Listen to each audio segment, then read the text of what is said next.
1000 ஆண்டுகள். பரலோகத்திலிருந்து ஒரு தூதன் கீழே இறங்கி வருவதை கண்டேன். அவனிடம் பாதாள உலகத்தின் திறவுகோல் இருந்தது. அவன் தன் கையில் ஒரு நீண்ட சங்கிலியையும் வைத்திருந்தான். சாத்தான் எனப்படும் பழைய பாம்பாகிய இராட்சச பாம்பை அவன் பிடித்தான். அவன் அப்பாம்பை 1000 ஆண்டு காலத்துக்கு சங்கிலியால் கட்டி போட்டான். அவன் அப்பாம்பை பாதாளத்திற்குள் எரிந்து மூடினான். 1000 ஆண்டுகள் முடியும் வரை பூமியின் மக்களை அது வஞ்சிக்காதபடிக்கு பூட்டி முத்திரையிட்டான். அதன் பிறகு கொஞ்ச காலத்துக்கு பாம்பினை விடுதலை செய்ய வேண்டும். பிறகு நான் சில சிம்மாசனங்களை பார்த்தேன்.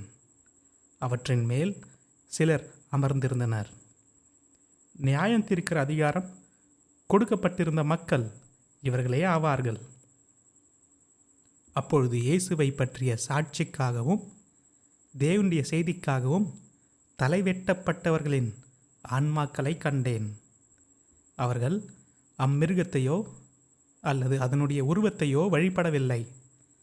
அவர்கள் அம்மிருகத்தின் அடையாளக் குறியை தம் முன்னெற்றியிலோ கையிலோ பெற்றிருக்கவில்லை. அவர்கள் மீண்டும் கிறிஸ்துவோடு 1000 வருஷங்கள் அரசாண்டார்கள்.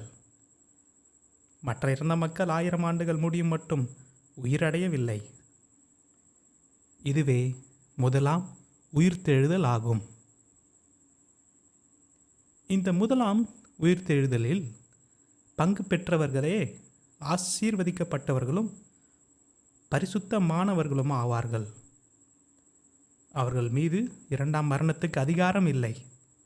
அவர்கள் தேவனுக்கும் கிறிஸ்துவுக்கும் ஆசாரியாய் இருப்பார்கள். அவர்கள் இயேசுவோடு கூட 1000 ஆண்டு காலம் ஆட்சி செய்வார்கள். சாத்தான் முறியடிக்கப்படுதல். 1000 ஆண்டு காலம் முடிந்த பிறகு சிறையிலிருந்து சாத்தான் விடுதலை செய்யப்படுவான். உலகின் அனைத்து பாகங்களிலும் உள்ள தேசங்களில் இருக்கிற கோகையும் மாகோகையும் வஞ்சிக்க செல்வான். போர் செய்வதற்காக மக்களை ஒன்று திரட்டுவான். ஏராளமான மக்கள் கடற்கரையில் உள்ள மணலை போன்று எண்ணிக்கையில் கூடுவர்.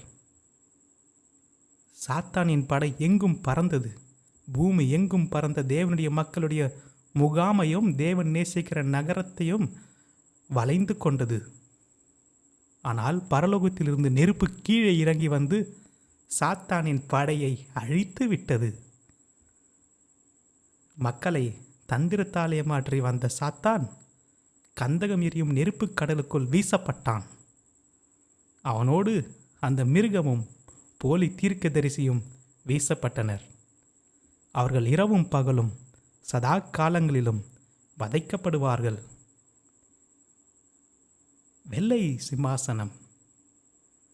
பிறகு ஒரு பெரிய வெள்ளை சிம்மாசனத்தையும் அதன் மேல் வீற்றிருக்கிறவரையும் நான் கண்டேன். அவர் பார்வையிலிருந்து வானமும் பூமியும் விலகி மறைந்தன. வெள்ளை சிம்மாசனம். பிறகு ஒரு பெரிய வெள்ளை சிம்மாசனத்தையும் அதன் மேல் வீற்றிருக்கிறவரையும் நான் கண்டேன். அவர் பார்வையிலிருந்து வானமும் பூமியும் விலகி மறைந்தன. மேலும் இறந்து போன பெரியவர்களும் சிறியவர்களும் சிம்மாசனத்தின் முன்னே நிற்பதைக் கண்டேன். ஜீவ புத்தகம் திறக்கப்பட்டது. வேறு சில புத்தகங்களும் திறக்கப்பட்டன. இறந்து போனவர்கள் அவர்களது செயல்களால் நியாயம் தீர்க்கப்பட்டனர்.